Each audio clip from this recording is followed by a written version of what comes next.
विद्यार्थी मित्रांनो, सह्याद्री ट्युटोरियल्स मध्ये तुमचं स्वागत आहे. ऍप्लिकेशन ऑफ डेरिव्हेटिव्ह 8 मार्काचा टॉपिक. सीईटी ला सुद्धा 4 ते 5 प्रश्न या एका टॉपिक वरचे परीक्षेत येतात.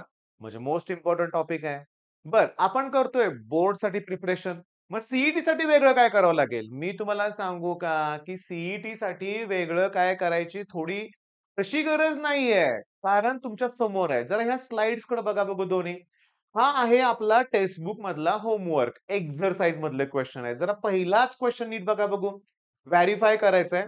F of X equals to कोण दिलंय? Log X interval 1 to E दिलाय. ते सगळं डिटेल मध्ये एक्सप्लेन करेन बरं का मी हे व्हेरिफाय नक्की काय करायचंय ते. पण जरा इकडचा प्रश्न काय जरा नीट बघा बघू. 2023 लिहिलंय याचा अर्थ ही पीवायक्यू आहे की जो प्रश्न सीईटीत आलेला आहे. लेटेस्ट क्वेश्चन आहे. जरा बघा ना. सेम क्वेश्चन आहे. सेम क्वेश्चन आहे. मग आपल्याला काय करायचंय, की हे जे आहे ना एल-एम-व्ही-टी व्यवस्थित समजून घेऊया. आणि मग सीईटीत याच्यावर जो प्रश्न येईल, तो पुस्तकातलाच यावा. ठीक आहे, येईल. पण जर नाही आला, तर मी तुम्हाला आता जी कन्सेप्ट शिकवेन ना, त्याच्यावर बेस तुम्हाला कुठलाही प्रॉब्लेम आला पाहिजे. गरजेचं काय तुम्हाला खरं सांगू का? एक्सचं डेरिव्हेटिव्ह 1. 1 बाय एक्सचं derivative minus 1 by X square. ह्या सिंपल गोष्टी आहेत. लॉग एक्सचं derivative 1 by X. E raise to एक्सचं derivative E raise to X. UV, product rule, quotient rule, simple. या टॉपिकमध्ये आपण डेरिव्हेटिव्हच्या ॲप्लिकेशन्स घेतोय. बरोबर आहे. पण इथं एकदम असं हायर लेव्हलचे डेरिव्हेटिव्हचे प्रॉब्लेम नाही आहेत, की सबस्टिट्यूशन करा, काय करा, ते वेगवेगळे प्रॉब्लेम असं नाहीये. सिंपल आहे. सांगू का? 90% प्रॉब्लेममध्ये तुम्हाला एक्स स्क्वेअरचं डेरिव्हेटिव्ह काढावं लागेल, की जे 2x आहे. एक्स क्यूबचं डेरिव्हेटिव्ह काढावं लागेल, की जे 3x स्क्वेअर आहे. आलं का लक्षात? या गोष्टीचा विचार करायचा आहे आता. मग पहिल्या प्रॉब्लेमकडे जाण्याच्या अगोदर ऑब्व्हियसली आपण हे समजून घेऊया. काय प्रकार आहे तुम्हाला या डायग्राममध्ये व्यवस्थित कळेल बरं का. पण त्याच्या अगोदर मी तुम्हाला सांगतो बघा, y equals to F of X असतं. म्हणजे y is a function of X. बरोबर आहे. ही एक गोष्ट लक्षात ठेवा. आता ही जी कर्व आहे ना, त्याच्यावर हा A पॉइंट आहे. इथं हा B पॉइंट आहे. A म्हणजे ती एक्सची व्हॅल्यू आहे. मग Y म्हणजे काय येणार? F of x. लिहिलंय का एफ ऑफ A मग? इथं जर B असेल, तर आहे का एफ ऑफ B? सगळ्यात महत्वाचं, की या पॉइंटला ही जी लाईन आहे, ती टँजंट आहे. मग आपल्याला काय करावं लागतं, की ते कर्व दिलेली आहे ना, तुम्हाला इक्वेशन दिलंय, त्याचं जर मी डेरिव्हेटिव्ह काढलं, तर याचा स्लोप मिळतो. म्हणजे मला एफ डॅश सी म्हणजे स्लोप मिळालाय. ओके. आणि ह्यासाठी मी स्लोप काढताना 2 पॉइंट फॉर्म वापरणार. y2 minus y1 upon x2 minus x1. मग F of B minus F of A upon B minus A. दिलंय का इथं बघा? दिलंय की नाही? आणि त्याला ह्याच्याशी का कंपेअर केलं? कारण ह्या 2 लाईन एकमेकाला पॅरलल आहेत आणि पॅरलल असेल तर स्लोप इक्वल येतो. मग आता हे जे एल-एम-व्ही-टी आहे ना, आपल्याला दिलेलं फंक्शन हे कंटिन्युअस आणि डिफरन्शिएबल पाहिजे दिलेल्या इंटरव्हलमध्ये. मग या कंडिशन रोल्स थेरम सारख्याच आहेत. दुसरी महत्वाची गोष्ट म्हणजे ॲट एक असा कॉन्स्टंट पाहिजे, तो त्या इंटरव्हलमध्ये पाहिजे. म्हणजे ए आणि बीच्या मध्ये तो नंबर पाहिजे सी. आता मी असे पण नमुने बघितलेत, की मी तुम्हाला सांगू का, मी तुम्हाला आता काय सांगितलं, की या इंटरव्हलमध्ये कोण पाहिजे? सी. मग मला ऑफलाईनमध्ये अजून आठवतंय, एका मुलानं विचारलं, "सर शक्यच नाहीये ए आणि बीच्या मध्ये सी येणं." मला पण आश्चर्य वाटलं, असं का म्हणतोय? मी म्हटलं, "सांग का?" तर तो म्हटला, "सर ए-बी-सी-डी सी कसं ए आणि बीच्या मध्ये येईल?"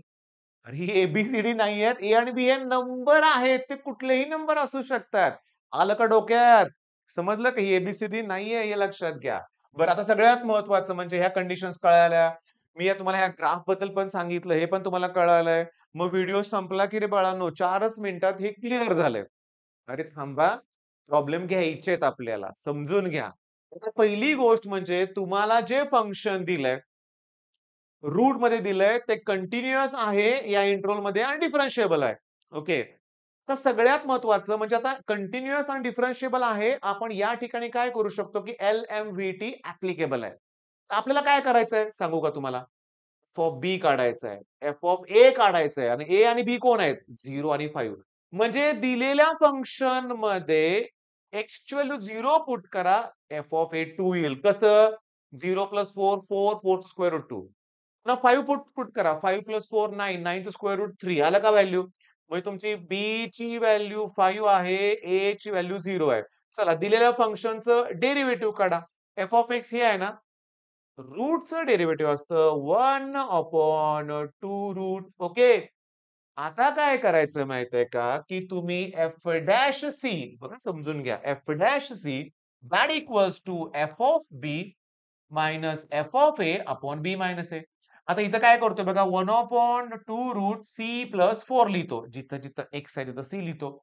That equals to F of B ची व्हॅल्यू 3 आहे, 2 आहे आणि बी मायनस ए म्हणजे 5 मायनस 0.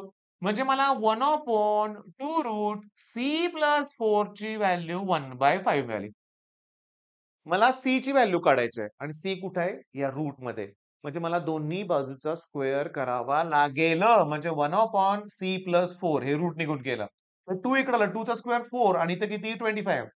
तुमचं तुम्ही क्रॉस मल्टिप्लिकेशन करा. सॉल्व्ह करा. हे बघा 25/4 आहे. सी ची व्हॅल्यू काढा. ती 9/4 येते. 9/4 म्हणजे 2 पॉइंट समथिंग आणि ते 0 आणि 5 च्या मध्येच आहे ना. हेन्स मग हे थेरम व्हेरिफाईड. चला लेक्चर इथंच फिनिश करायचंय आपल्याला. मी तुम्हाला सांगतो हा दुसरा सॉल्व्ड प्रॉब्लेम आहे. बघा इथं फंक्शन आहे x प्लस 1/x. मग त्याचं डेरिव्हेटिव्ह येणार एक्सचं डेरिव्हेटिव्ह 1 आणि मगाशी नाही का सांगितलं 1/x². चला या ठिकाणी a ची व्हॅल्यू 1 आहे, b ची व्हॅल्यू 3 आहे. मग एफ ऑफ बी मी अगोदर काढतो. इथं 3 पुट करा म्हणजे 3 प्लस 1/3 म्हणजे 10/3 येईल. Cross multiplication. पुन्हा एफ ऑफ ए ची व्हॅल्यू काढा. ए ची व्हॅल्यू 1 पुट करा. 1 प्लस 1/1 म्हणजे 2 येणार. ओके. म्हणजे मला एफ ऑफ बी मिळालं, एफ ऑफ ए मिळालं. आता माझं ऐका. हा जो टॉपिक आहे ना, इथं मला हवी आहे accuracy. Square, cube, product, divide हे सगळ्या गोष्टी अशा पट कराव्या लागतात आणि विथ एक्युरेसी. बरं जे तुम्ही डेरिव्हेटिव्ह काढलं, ते मी काय लिहितोय बघा 1 मायनस 1 अपॉन काय लिहिलं सांगा सी स्क्वेअर. म्हणजे मी F dash C that equals to formula काय होता आपला F of B okay minus F of A ती व्हॅल्यू आहे 2 आहे अपॉन बी मायनस ए म्हणजे 3 मायनस 1. तेच केलं इथं 3 मायनस 1 2 क्रॉस मल्टिप्लिकेशन करा, सॉल्व्ह करा. सी च्या दोन व्हॅल्यू येतात बरं का. एक प्लस रूट 3 येते मायनस. मायनस ऑब्व्हियसली रिजेक्ट करणार आहे कारण 1 टू 3 या इंटरव्हल मध्ये निगेटिव्ह व्हॅल्यू कशी येईल? आलं लक्षात. बरं नेक्स्ट √3 पॉसिबल आहे आणि √3 ची व्हॅल्यू किती असते रे? 1.732 मग ती या इंटरव्हल मध्ये आहे. तर हे थेरम व्हेरिफाय होतंय. बरं आता हा प्रॉब्लेम जरा तोंडी सोडवूया का रे? तुम्हाला जे फंक्शन दिलंय ते दिलंय लॉग एक्स.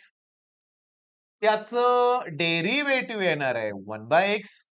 ए ची व्हॅल्यू इथं 1 आहे आणि बी ची व्हॅल्यू ई आहे. मग एफ ऑफ बी ची व्हॅल्यू ई इथं पुट करा. लॉग ची व्हॅल्यू काय असते 1. एफ ऑफ ए 1 पुट करा. लॉग 1 ची व्हॅल्यू काय असते 0. आता मिळालं की रे सगळं. मग सांगू का? 1/c चला मी जिथं एक्स आहे तिथं सी लिहिलं डेरिव्हेटिव्ह मध्ये F dash C that equals to F of B म्हणजे 1 ओके मायनस 0 आणि अपॉन बी मायनस ए आता बी मायनस ए म्हणजे कोण येणार आहे ई मायनस 1. मग मी जर समजा असं लिहिलं 1 इथं 1 upon e minus 1 cross multiplication करा तुम्हाला व्हॅल्यू मिळाली ई मायनस 1. मग हे बाकीचे प्रॉब्लेम सॉल्व्ह करा ना बाळांनो. हे तुमचं कोण आहे एफ ऑफ एक्स काढा की त्याचं डेरिव्हेटिव्ह 2x मायनस 3 सिंपल. ए ची व्हॅल्यू बघा किचकट दिले. बी ची व्हॅल्यू पण किचकट आहेत. तेच तर मगाशी म्हणलो. इथंच अॅक्युरसी पाहिजे. म्हणजे 13/7 इथं पुट करा. मग 39/7 येईल. इथं 13/7 चं पुट करा. स्क्वेअर करा. 169/49 मग अपॉन 49 अपॉन 7 मग डिनॉमिनेटर सेम करणं किंवा क्रॉस मल्टिप्लिकेशन करणं या गोष्टी कराव्या लागतील. अतिशय छोटे-छोटे व्हिडिओ मी घेतोय. पण कन्सेप्ट तुमची क्लिअर होते. व्हिडिओ तुम्हाला आवडतायत मित्रांबरोबर शेअर करायला विसरू नका. लाइक पण करा. सबस्क्राईब केलं नसेल चॅनलला अगोदर सबस्क्राईब करा. All the best.